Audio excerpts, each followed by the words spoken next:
ಶ್ರೀ ಗುರುಗಣಪತಿಭ್ಯಾಂ ನಮಃ. ಶ್ರೀ ಶಾರದಾಂಬಾಯೇ ನಮಃ.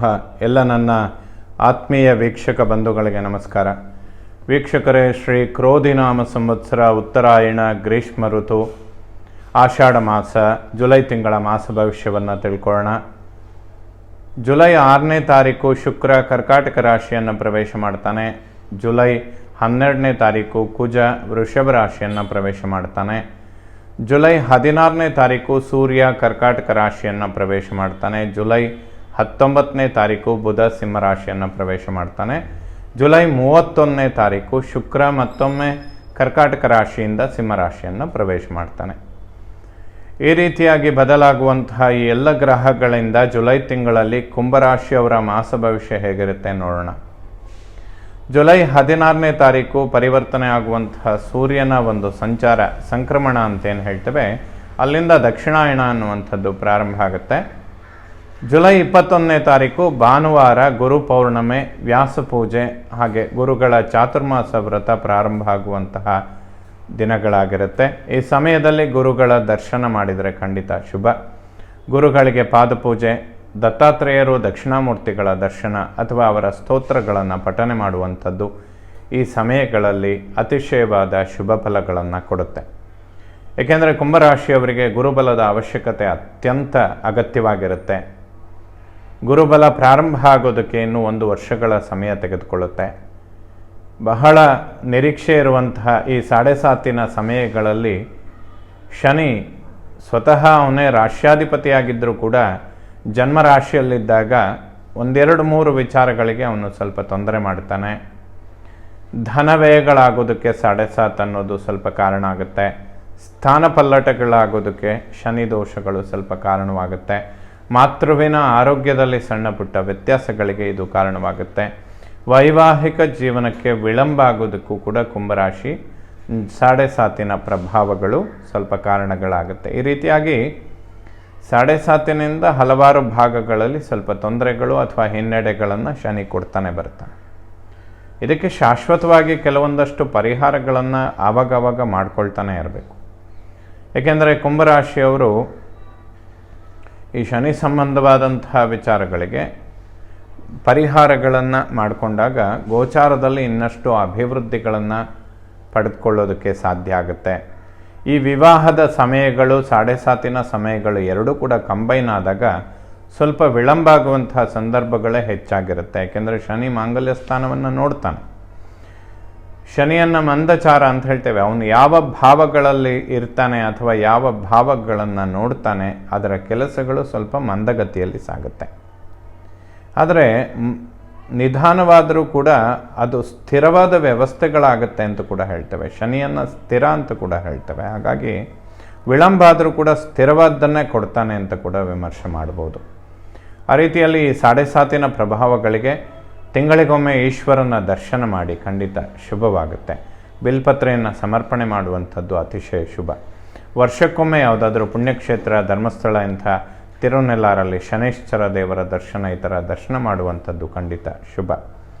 ಅದೇ ರೀತಿಯಲ್ಲಿ ಆಂಜನೇಯನ ಆರಾಧನೆ ಮಾಡುವಂಥದ್ದು, ಪಟ್ಟಾಭಿರಾಮನ ದರ್ಶನ ಮಾಡುವಂಥದ್ದು, ಹನುಮಾನ್ ಚಾಲೀಸ ಕೇಳುವಂಥದ್ದು, ರಾಮರಕ್ಷಾ ಸ್ತೋತ್ರಗಳನ್ನು ಪಠನೆ ಮಾಡುವಂಥದ್ದು, ಇವೆಲ್ಲ ಶನಿ ದೋಷಗಳಿಗೆ ಹಲವಾರು ಸಣ್ಣ ಪುಟ್ಟ ಪರಿಹಾರಗಳು. ಇದನ್ನು ಮಾಡಿಕೊಂಡ್ರೆ ಹೆಚ್ಚಿನ ಒಂದು ಅನುಕೂಲಗಳನ್ನು ಕಾಣೋದಕ್ಕೆ ಸಾಧ್ಯವಾಗುತ್ತೆ. ಕುಂಭರಾಶಿಯವರಿಗೆ ಈ ತಿಂಗಳಲ್ಲಿ ಆಗುವಂತಹ ಎಲ್ಲ ಗ್ರಹಗಳ ಪರಿವರ್ತನೆಗಳು ಹೆಚ್ಚಿನದಾಗಿ ಶುಭ ಫಲಗಳನ್ನೇ ಕೊಡುತ್ತೆ. ಟೆನ್ಷನ್ ತಗೊಳ್ಳುವ ಅಗತ್ಯ ಇಲ್ಲ. ಏಕೆಂದರೆ 4th ಹೌಸಲ್ಲಿ ಗುರು ಮತ್ತು ಕುಜನ ಯುತಿ ಹಲವಾರು ರಾಶಿಗಳಿಗೆ ಅನುಕೂಲಗಳನ್ನೇ ಮಾಡಿಕೊಡುತ್ತೆ. ಯಾಕೆಂದರೆ ಇಬ್ಬರು ಕೂಡ ಪರಮ ಮಿತ್ರರು. ಪರಸ್ಪರ ಗುರು ಮತ್ತು ಕುಜನ ನಡುವೆ ಮಿತ್ರತ್ವ ಇರುತ್ತೆ. ಒಬ್ಬ ರಾಜಗ್ರಹ, ಇನ್ನೊಬ್ಬ ದೈವಗುರು, ಅವರಿಬ್ಬರು ಸೇರಿದರೆ ಲೋಕ ಕಲ್ಯಾಣಕ್ಕೂ ಕೂಡ, ಒಂದು ರಾಷ್ಟ್ರದಲ್ಲಿ ಒಂದು ಉತ್ತಮವಾದ ತೀರ್ಮಾನಗಳನ್ನು ತೆಗೆದುಕೊಳ್ಳೋದಕ್ಕೂ ಕೂಡ ಈ ಕಾಂಬಿನೇಷನ್ ತುಂಬ ದೊಡ್ಡ ಮಟ್ಟದ ಸಹಾಯಗಳನ್ನು ಮಾಡುತ್ತೆ ಅಂತ ಕೂಡ ಹೇಳ್ಬೋದು. ಆರೋಗ್ಯದ ವಿಚಾರದಲ್ಲಿ ಸ್ವಲ್ಪ ಮೂಳೆಗಳು ಅಥವಾ ನರಗಳಿಗೆ ಅಥವಾ ಕಾಲಿಗೆ ಸಂಬಂಧಪಟ್ಟಂಥ ಸಣ್ಣ ಪುಟ್ಟ ಆರೋಗ್ಯದ ವ್ಯತ್ಯಾಸಗಳು ಅಥವಾ ಗಾಯಗಳಾಗುವಂಥದ್ದು ಅಥವಾ ಮೂಳೆಗಳಿಗೆ ಸಂಬಂಧಪಟ್ಟಂಥ ನೋವುಗಳು ಇದು ಬಾಧಿಸೋದಕ್ಕೆ ಕಾರಣಗಳಿರುತ್ತೆ. ಈಶ್ವರ ಮತ್ತು ಆಂಜನೇಯನ ಆರಾಧನೆ ಮಾಡಿ ಅದಕ್ಕೆ ಬೇಕಾದಂತಹ ಪರಿಹಾರಗಳನ್ನು ಪ್ರಾರಂಭದಲ್ಲೇ ಹೇಳಿದ್ದೇನೆ, ಅದನ್ನು ಮಾಡಿಕೊಳ್ಳುವಂಥದ್ದು ಸೂಕ್ತ.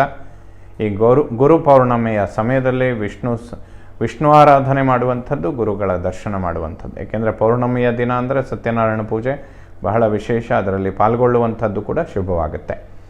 ಎರಡನೇ ಮನೆಯನ್ನು ಕುಟುಂಬ, ವಾಕ್ಯ, ಧನ, ದಾಂಪತ್ಯ, ಬಂಧು ಅನ್ನುವಂತಹ ಸ್ಥಾನ ಅಂತ ಹೇಳ್ತೇವೆ. ದ್ವಿತೀಯಾಧಿಪತಿಯಾದಂತಹ ಗುರು, ತೃತೀಯ ದಶಮಾಧಿಪತಿಯಾದಂತಹ ಕುಜ ಚತುರ್ಥ ಕೇಂದ್ರದಲ್ಲಿ ಸೇರ್ತಾರೆ. ಇದು ಬಹಳ ಶುಭ ಫಲ. ಸ್ವಲ್ಪ ಮಟ್ಟಿಗೆ ಕುಟುಂಬದಲ್ಲಿ ಸೌಖ್ಯ ನೆಮ್ಮದಿಗಳನ್ನು ಕಾಣ್ಬೋದು. ಆದರೆ ವಾಕ್ಸ್ಥಾನದಲ್ಲಿರುವಂತಹ ರಾಹು ಸ್ವಲ್ಪ ವಾಕ್ಯಗಳನ್ನು ನಿಷ್ಠುರ ಮಾಡ್ತಾನೆ, ಅಥವಾ ಸೇವಿಂಗ್ಸನ್ನು ಸ್ವಲ್ಪ ವ್ಯಯ ಮಾಡ್ತಾನೆ ರಾಹು. ದ್ವಿತೀಯಾಷ್ಟಮದಲ್ಲಿ ರಾಹುಕೇತುಗಳ ಸಂಚಾರ ಇದರ ಬಗ್ಗೆ ಸ್ವಲ್ಪ ಕೆಲಸ ಮಾಡುತ್ತೆ. ಸುಬ್ರಹ್ಮಣ್ಯನಿಗೆ ಸಂಬಂಧಪಟ್ಟಂತಹ ಸ್ತೋತ್ರಗಳನ್ನು ಪಠನೆ ಮಾಡಿ. ಪ್ರಾಪರ್ಟಿ ಮೇಲೆ ಯಾವುದೇ ಇನ್ವೆಸ್ಟ್ಮೆಂಟ್ಗಳನ್ನು ಮಾಡುವಂಥದ್ದಿದ್ದರೆ ಕುಂಭರಾಶಿಯವರು ಖಂಡಿತವಾಗ್ಲೂ ಮಾಡ್ಬೋದು. ಯಾಕೆಂದರೆ 4th ಹೌಸಲ್ಲಿ ಗುರು ಮತ್ತು ಕುಜನ ಸಂಚಾರ ಶುಭವಾಗುತ್ತೆ. ನೋಡಿ, ಇದು ಆಷಾಢ ಅಲ್ಲದೆ ಇದ್ದಿದ್ದರೆ ಪ್ರಾಪರ್ಟಿ ಮೇಲೆ ಇನ್ವೆಸ್ಟ್ಮೆಂಟ್ಗಳು ಮಾಡೋದಕ್ಕೆ ಖಂಡಿತ ಇದು ಅದ್ಭುತವಾದ ಸಮಯಗಳಾಗಿತ್ತು ವೀಕ್ಷಕರೇ. ಮೂರನೇ ಮನೆಯನ್ನು ಒಡಹುಟ್ಟು, ಸೋದರ, ಪರಾಕ್ರಮ ಸ್ಥಾನ ಅಂತ ಹೇಳ್ತೇವೆ. ತೃತೀಯಾಧೀಶನಾದಂತಹ ಕುಜ ಚತುರ್ಥದಲ್ಲಿ ಗುರುವಿನ ಯುತಿಯಲ್ಲಿ ಬರ್ತಾನೆ. ಒಡಹುಟ್ಟುಗಳು, ಅದರಲ್ಲೂ ಸೋದರ ಸೋದರಿಯರ ನಡುವೆ ಮೈತ್ರಿ ವಾತ್ಸಲ್ಯ ಚೆನ್ನಾಗಿರುತ್ತೆ. ಯಾವುದೇ ವ್ಯಾವಹಾರಿಕ ವಿಚಾರಗಳಿದ್ದರೆ ಅದರಲ್ಲೂ ಕೂಡ ಭೂಮಿಗೆ ಸಂಬಂಧಪಟ್ಟಂತಹ ವಿಚಾರಗಳು ಯಶಸ್ಸನ್ನು ಕೊಡುತ್ತೆ. ಯಾವುದಾದ್ರೂ ಹಣದ ಸಹಾಯಗಳನ್ನು ಎಕ್ಸ್ಪೆಕ್ಟ್ ಮಾಡ್ತಾ ಇದ್ದರೆ ಖಂಡಿತ ಅದರಲ್ಲಿ ಅಭಿವೃದ್ಧಿಗಳನ್ನು ಕಾಣ್ಬೋದು. ಏಕೆಂದರೆ ಶುಕ್ರ ಕಳೆದ ಒಂದೂವರೆ ತಿಂಗಳಿಂದ ಅಸ್ತಂಗತನಾಗಿಯೇ ಸಂಚಾರ ಮಾಡ್ತಿದ್ದ. ಈಗ ಶುಕ್ರ ಉದಯ ಆಗುವಂತಹ ಎಲ್ಲ ವಿಚಾರಗಳಿರುತ್ತೆ. ಬಹಳಷ್ಟು ಅಭಿವೃದ್ಧಿಗಳನ್ನು ಕಾಣ್ಬೋದು. 4ನೇ ಮನೆ ವಿದ್ಯೆ, ಮಾತೃ, ವಾಹನ, ಸುಖ, ಪ್ರಾಪರ್ಟಿ. ವಿದ್ಯಾರ್ಜನೆ ಮಾಡುವಂತಹ ಮಕ್ಕಳಿಗೆ ಖಂಡಿತ ಶುಭ ಸಮಯ. ಸ್ವಲ್ಪ ಆಲಸ್ಯಗಳನ್ನು ಕಡಿಮೆ ಮಾಡಿಕೊಂಡ್ರೆ ಇನ್ನೂ ಹೆಚ್ಚಿನ ಪ್ರತಿಫಲಗಳನ್ನು ಕಾಣ್ಬೋದು. ಭೂಮಿಗೆ ಸಂಬಂಧಪಡುವಂತಹ ವಿಚಾರಗಳಲ್ಲಿ ಯಶಸ್ಸು, ಅಭಿವೃದ್ಧಿಗಳನ್ನು ಕಾಣೋದಕ್ಕೆ ಸಾಧ್ಯ. ವಾಹನ ಖರೀದಿ ಮಾಡುವಂಥದ್ದು, ವಾಹನಗಳನ್ನು ಪರಿವರ್ತನೆ ಮಾಡುವಂಥದ್ದು ಖಂಡಿತ ಶುಭವಾಗುತ್ತೆ. ಯಾವುದೇ ಸಮಸ್ಯೆಗಳಿಲ್ಲ. ಮಾತೃವಿನ ಆರೋಗ್ಯದಲ್ಲಿಯೂ ಕೂಡ ಅಭಿವೃದ್ಧಿಗಳನ್ನು ಕಾಣೋದಕ್ಕೆ ಸಾಧ್ಯ. 5ನೇ ಮನೆ ಜ್ಞಾನ, ಸಂತಾನ, ಪೂರ್ವಪರ ಪುಣ್ಯ. ಪಂಚಮದಲ್ಲಿ ಸೂರ್ಯನ ಸಂಚಾರ ಆಗ್ತಾ ಇರುತ್ತೆ. ಪಂಚಮಾಧಿಪತಿ ಬುಧ ಷಷ್ಠದಲ್ಲಿರ್ತಾನೆ. ಈ ತಿಂಗಳ 19ರ ನಂತರ ಸಪ್ತಮ ಭಾವವನ್ನು ಪ್ರವೇಶ ಮಾಡ್ತಾನೆ. ಕುಜ ಮತ್ತು ಶನಿ ದೃಷ್ಟಿ ಅನ್ನುವಂಥದ್ದು ಅವ್ರ ಮೇಲೆ ಬೀಳುತ್ತೆ. ಸ್ವಲ್ಪ ಮಕ್ಕಳ ಆರೋಗ್ಯದ ಬಗ್ಗೆ ವಿಶೇಷವಾದಂಥ ಗಮನಗಳನ್ನು ಕೊಡುವಂಥ ಅವಶ್ಯಕತೆಗಳಿರುತ್ತೆ. ಸಂತಾನದ ಅಂಚಿನಲ್ಲಿರುವವರು ಕೂಡ ಸ್ವಲ್ಪ ಆರೋಗ್ಯದ ಬಗ್ಗೆ ಹೆಚ್ಚಿನ ಗಮನಗಳನ್ನು ಕೊಡಬೇಕು. ಗುರು ಸ್ತೋತ್ರ, ವಿಷ್ಣು ಸ್ತೋತ್ರಗಳನ್ನು ಪಠನೆ ಮಾಡಿದರೆ ಖಂಡಿತ ಶುಭವಾಗುತ್ತೆ ಸಂತಾನದ ಅಂಚಿನಲ್ಲಿರುವವರಿಗೆ. 6ನೇ ಮನೆಯನ್ನು ಶತ್ರು, ಋಣ, ರೋಗ ಸ್ಥಾನ. ಈ ತಿಂಗಳ ಮಧ್ಯಭಾಗ 16ರ ನಂತರ ಸಪ್ತಮಾಧಿಪತಿ ಸೂರ್ಯ ಷಷ್ಠ ಭಾವಕ್ಕೆ ಬರ್ತಾನೆ. 19ರ ನಂತರ ಸಪ್ತಮದಲ್ಲಿ ಬುಧನ ಸಂಚಾರ ಆಗುತ್ತೆ. ಅವನ ಮೇಲೆ ಕುಜ ಶನಿಯ ದೃಷ್ಟಿ ಬೀಳುತ್ತೆ.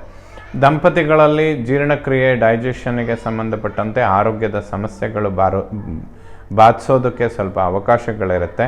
ಮತ್ತು ಇದಕ್ಕೆ ಪರಿಹಾರಾರ್ಥವಾಗಿ ವಿಷ್ಣು ಆರಾಧನೆ, ವಿಷ್ಣು ಸಹಸ್ರನಾಮ ಸ್ತೋತ್ರಗಳನ್ನು ಕೇಳಿದರೂ ಕೂಡ ಶುಭವಾಗುತ್ತೆ ಅಂತ ಹೇಳ್ಬೋದು. ಗುರು ಪೌರ್ಣಮಿಯ ದಿವಸ ವಿಷ್ಣು ಆರಾಧನೆ ಮಾಡುವಂಥದ್ದು ಖಂಡಿತ ಶುಭವಾಗುತ್ತೆ. ಯಾಕೆಂದರೆ 19ಕ್ಕೆ ಬುಧ ಚೇಂಜ್ ಆಗ್ತಾನೆ, 21ರಲ್ಲಿ ಪೌರ್ಣಮಿ ಬರುತ್ತೆ. ಸತ್ಯನಾರಾಯಣ ಆರಾಧನೆ ಮಾಡುವಂಥದ್ದು ಇವೆಲ್ಲ ಶುಭವಾಗುತ್ತೆ ವೀಕ್ಷಕರೇ. 7ನೇ ಮನೆಯನ್ನು ಮಾಂಗಲ್ಯ, ವಿವಾಹ, ದಾಂಪತ್ಯ.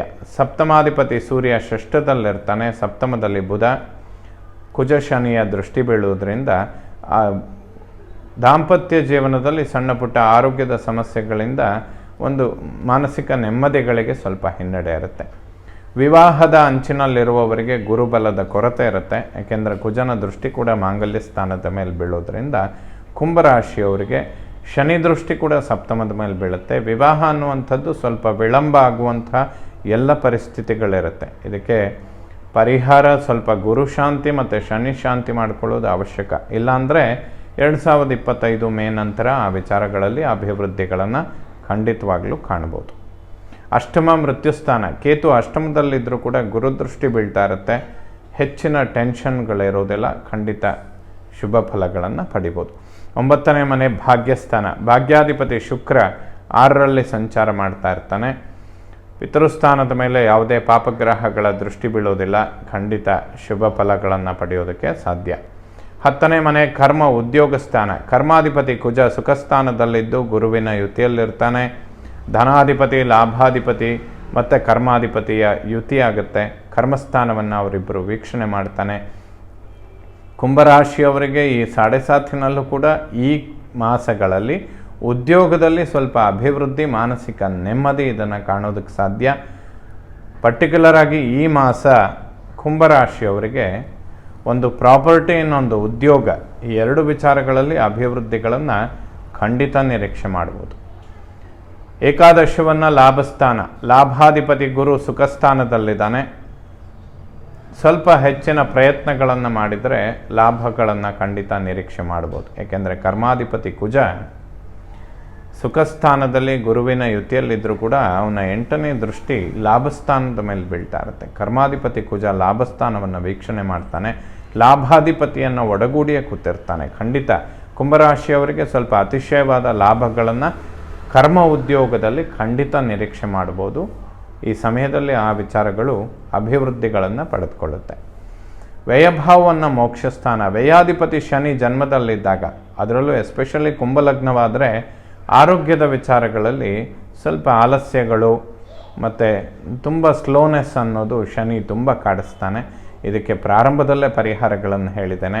ಈಶ್ವರನ ದರ್ಶನ ಮಾಡಿ, ಆಂಜನೇಯನಿಗೆ ವೀಳ್ಯದೆಲೆ ಅಲಂಕಾರ, ವೀಳ್ಯದೆಲೆ ಹಾರ ಮಾಡುವಂಥದ್ದು, ಪಟ್ಟಾಭಿರಾಮನ ದರ್ಶನ ಮಾಡುವಂಥದ್ದು, ಸುಂದರಕಾಂಡ ಪಾರಾಯಣ ಇದನ್ನು ಕೇಳುವಂಥದ್ದು, ಹನುಮಾನ್ ಚಾಲಿಸ ಕೇಳುವಂಥದ್ದು, ಇವೆಲ್ಲ ಅತಿಶಯವಾದ ಒಂದು ಅದ್ಭುತ ಪರಿಹಾರಗಳು.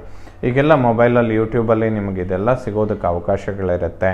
ಇದನ್ನು ನೀವು ಸರ್ಚ್ ಮಾಡಿ ಅದನ್ನು ಕೇಳುವಂಥದ್ದು 7.5 ಈ ಮಧ್ಯ ಕ್ರಮಾಂಕದಲ್ಲಿ ಖಂಡಿತ ಅಭಿವೃದ್ಧಿಗಳನ್ನು ಎಕ್ಸ್ಪೆಕ್ಟ್ ಮಾಡ್ಬೋದು.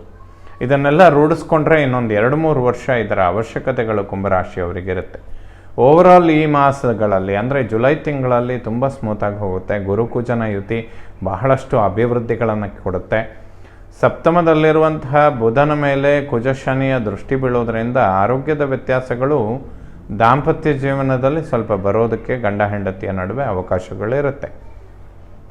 ಅದಕ್ಕೆ ಸುಬ್ರಹ್ಮಣ್ಯನ ಸ್ತೋತ್ರಗಳನ್ನು ಪಠನೆ ಮಾಡುವಂಥದ್ದು ಅತಿಶಯ ಶುಭ ಫಲ. ಎಲ್ಲ ನವಗ್ರಹಗಳು ಕೂಡ ಕುಂಭರಾಶಿಯವರಿಗೆ ಶುಭ ಫಲಗಳನ್ನೇ ಕೊಡುವಂಥವರಾಗಲಿ. ಶ್ರೀ ಶಾರದಾ ಪರಮೇಶ್ವರಿಯ ಸಂಪೂರ್ಣ ಅನುಗ್ರಹ ಎಲ್ಲ ನನ್ನ ವೀಕ್ಷಕ ಬಂಧುಗಳ ಮೇಲಿರಲಿ. ಶುಭವಾಗಲಿ ವೀಕ್ಷಕರ.